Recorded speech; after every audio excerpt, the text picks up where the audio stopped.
Assalamualaikum warahmatullahi wabarakatuh. Perkenalkan, nama saya Andi Andriana. Di sini saya akan menjelaskan mengenai tipe-tipe kepemimpinan. Nah, seperti yang diketahui bahwa seorang pemimpin itu adalah orang yang orang yang memiliki kekuasaan atau orang yang menggerakkan sebuah organisasi atau sebuah lembaga. Nah, patut kita ketahui, setiap manusia itu memiliki sifatnya masing-masing dan tipenya masing-masing.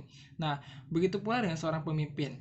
Seorang pemimpin juga memiliki beberapa tipe-tipe hal yang dilakukannya agar bisa memimpin anggota-anggotanya. Nah, untuk mengetahui apa saja tipe-tipe seorang pemimpin tersebut, mari kita simak berikut video ini. Nah, sebelumnya kita ketahui dulu ya, tipe-tipe seorang pemimpin itu ada kekurangan dan kelebihannya. Karena seperti kita ketahui ya, di dunia ini tidak ada yang sempurna, pasti ada kelebihan dan ada kekurangan. Nah, untuk itu, untuk kawan-kawan yang mendengarkan video ini, ketika kalian mendengar tipe-tipe seorang pemimpin, kalian tentukan pilihan manakah yang sesuai dengan pilihan kalian dan yang mana yang menurut kalian itu pemimpin yang cocok atau tipe seorang pemimpin yang cocok bagi kalian atau bagi kalian memimpin.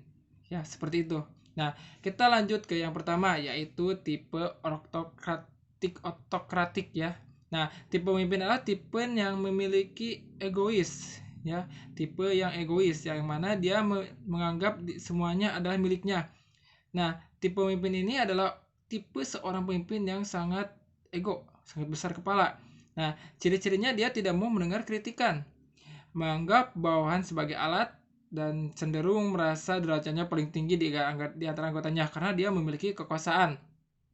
Dan cenderung menyamakan tujuan pribadi dengan tujuan organisasi dan selalu melakukan tindakan pemaksaan atau menghukum seseorang anggota jika tidak mau mengikuti apa yang diperintahkan atau apa yang diinginkan oleh seorang ketua, seperti itu.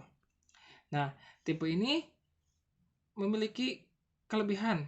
Nah, kelebihannya itu adalah yaitu jika tipe ini cocok digunakan untuk orang yang malas-malasan, yang malas bekerja, ya kan? Nah, jika kita berikan kebebasan untuk orang yang malas-malasan, mereka pasti akan malas-malasan. Tapi jika menggunakan tipe oktokratik ini yang memaksa mereka harus melakukan apa yang diperintahkan oleh ketuanya atau pemimpinnya, maka secara mau tidak mau dia harus melakukan segala hal yang diperintahkan oleh ketuanya. Dan jika tidak, dia akan mengalami hukuman. Itu salah satu keuntungan dari adanya ini, tipe oktokratik ini. Ya, kerugiannya sangat banyak. Yang pertama, tidak disukai, sudah tentu ya, karena dia tidak mau mendengar kritikan gitu. Dan cenderung memaksa, ya pastilah sesuatu yang dipaksakan itu tidak baik. Ya, seperti itu. Jadi itu salah satu kelebihan dan kekurangannya. Lanjut yaitu ke laser. Nah, tipe ini adalah kebalikan dari tipe lalais, tipe oktokratik. Lalais itu adalah kebalikan dari tipe oktokratik ya. Pemimpin ini kebalikannya, yaitu berarti memberikan kepercayaan kepada anggotanya dan tidak melakukan pemaksaan ya. Nah, dalam tipe ini seorang pemimpin itu memberikan kebebasan bagi anggotanya sendiri. Jadi seorang pemimpin itu yakin kepada anggotanya gitu dapat memajukan organisasi. Jadi tipe ini adalah pemimpin yang menyerahkan semua hal organisasi kepada bawahannya. Nah, kelebihan dari tipe ini adalah seorang pemimpin itu dapat memimpin, dan yaitu kelebihannya itu pemimpin memberikan keputusan kepada bawahannya. Dan yang kedua, pemimpin itu tidak mendominasi. Jadi tidak seperti oktokratik ya. Oktokratik itu mau tidak tipenya itu orang yang selalu ingin didengarkan. Jadi egois. Jadi semua hal yang menentukan pusat atau tujuan suatu perusahaan itu atau lembaga atau organisasi itu ya tergantung dirinya gitu, bukan orang lain. Seperti itu. Nah, jadi berarti Palaiser adalah pemimpin tidak mendominasi. Jadi pemimpin itu mengajak anggotanya gitu. Jadi tidak mengharuskan seorang pemimpin yang harus mengambil keputusan, tapi dirimakan secara bersama. Yang ketiga, bawahannya itu tidak merasa tertekan ya kan. Untuk tipe otorkatik, bawahannya merasa tertekan karena dipaksakan gitu. Ya. Kalau ini tidak terlalu dipaksakan karena dibebaskan gitu. Jadi tenang lah gitu istilahnya. Nah, akan tetapi di antara ada kelebihan pasti ada kekurangan. Nah, kekurangannya itu yang pertama, bawahannya tidak menghormati seorang pemimpin. Nah, ini sudah pasti ya. Karena diberikan kebebasan terlalu luas, maka dia akan sedikit-sedikit mulai berani melawan. Misalnya seperti itu. Ya, intinya itu seperti diberi hati minta jantung gitu. Seperti itu. Karena betul diberikan kebebasan gitu kan. Jadi tidak ada harganya untuk ketua itu buat apa? Keputusan berambil bersama gitu dan tidak mendominasi. Nah, itu satu kekurangannya. Yang kedua adalah memberikan bawahannya itu sesuka hati gitu. Jadi tidak ada apa ya namanya itu, tidak ada project gitu. Projectnya itu diberikan kepada anggotanya gitu. Jadi seorang pemimpin hanya melihat atau memantau saja, tidak ada ikut kontribusi seperti itu. Yang ketiga, terjadi kekacauan. Nah, kekacauan ini terjadi ya karena tidak ada pemimpin yang mengkoordinir gitu. Jadi langsung aja bebas seperti itu. Dan tujuan organisasi tidak akan tercapai. Nah, kenapa tidak tercapai? Ya karena memang ya adanya kebebasan yang terlalu bebas gitu, sehingga membebaskan anggotanya gitu. Terlalu bebas sehingga tujuannya pun melebar dan tidak sesuai tujuan awal, sehingga menyebabkan tujuan organisasi tidak dapat tercapai. Yang nah, itu adalah tipe kekurangan dari laser dan kelebihan dari laser ya. Jadi tentukan pilihan kalian untuk menjadi seorang pemimpin seperti apa. Itu lanjut seperti itu ya. Nah, yang selanjutnya adalah tipe demokratik. Nah, tipe demokratik ini adalah tipe seorang pemimpin yang berorganisasi dengan melakukan musyawarah-musyawarah tertentu untuk mengambil sebuah keputusan. Nah, ketika seorang pemimpin akan mengambil keputusan, maka seorang pemimpin akan mengajak semua anggotanya untuk mengikuti semua tujuan-tujuan, mengikuti semua hal atau semua tujuan-tujuan atau mengambil keputusan untuk tujuannya gitu, seperti itu. Jadi intinya itu seorang pemimpin mengajak semua anggotanya agar dapat ikut serta berkontribusi mengambil sebuah keputusan. Intinya seperti itu ya. Nah, selanjutnya, nah untuk kelebihan kekurangannya dari tipe ini seperti yang diketahui adalah kelebihannya dulu terlebih dahulu ya. Maaf, ini saya sudah film. Nah, yang pertama adanya anggota organisasi yang selalu harmonis gitu. Tidak ada apa yang namanya itu masih selalu saling mendukung satu sama lain gitu, saling menghargai gitu kan. Dan yang kedua kelebihannya itu adalah keputusan diambil bersama. Jadi secara langsung gitu. Jadi semua anggota atau semua tiap-tiap orang yang berada di suatu organisasi tersebut akan diajak untuk mengambil keputusan, sehingga akan terjadinya saling menghargai gitu dan akan adanya kebijaksanaan yang sempurna gitulah, seperti itu.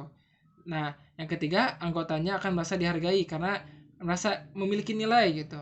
Dan yang keempatnya adalah daya kreatif dari anggotanya dapat meningkat gitu. Kenapa meningkat? Karena tidak ditahan gitu. Tidak ada penahanan dari pikirannya gitu. Jadi boleh mengeluarkan semua pendapatnya dan kreativitasnya gitu. Jadi akan meningkat seperti itu.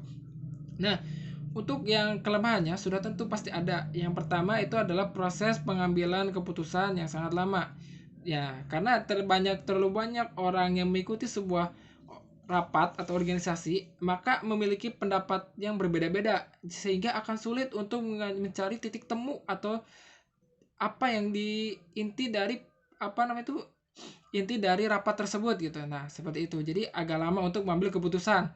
Yang saja adalah sulit mencari kata mufakat, yaitu titik temunya tidak ada karena terlalu banyak anggota yang melakukan pendapat seperti itu. Yang ketiga, akan ada konflik. Meskipun tadi ada kata damai, tapi ketika dalam suatu organisasi atau suatu rapat atau suatu pertemuan pasti akan memiliki pendapat yang berbeda-beda, dan setiap pendapat tersebut pasti akan memiliki egonya masing-masing.